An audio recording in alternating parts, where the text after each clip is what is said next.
Hello friends, সবাই কি করছো? মনটা একদম ভালো নেই।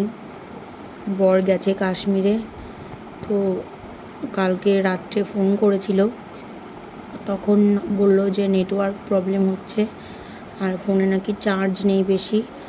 ওর কাছে পাওয়ার ব্যাংক আছে, তো ফোনে চার্জ যদিও বা না থাকে অসুবিধা হওয়ার কোনো কারণ নেই, চার্জ দিয়ে নিতে পারবে। কিন্তু এখনও পর্যন্ত দেখো কত বেলা হয়ে গেছে, কোনো খোঁজ পেলাম না। তো আমি ফোন করেছি কবার, ও সকালে ফোন করে। আমার আজকে সকালে ফোনটা অন করতে একটু লেটই হয়ে গেছে, আমি দেরি করে ঘুম থেকে উঠেছি। তো সকালে প্রত্যেক দিন ফোন করে, আমি মনে করেছি মনে হয় কোনো কারণে ফোন যেহেতু অফ ছিল, ও ফোন করেছে, আমাকে পায়নি লাইনে। তো আমি পরে অনেকক্ষণ পরে আবার ফোন করলাম যে ও দেখি করে কি না, ব্যস্ত আছে কি না। তো ফোন করিনি আমাকে, আমি পরে আবার ওকে ফোন করলাম।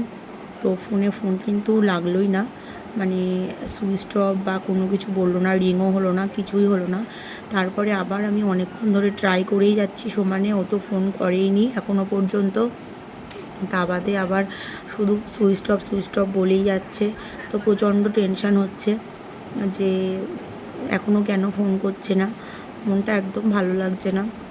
আর এদিকে তো খবরে দেখছি যে সিমলার ওদিকে, মানে ওই সাইডটাতে কেদারনাথ বন্ধ করে দিয়েছে, চারধাম যাত্রা বন্ধ।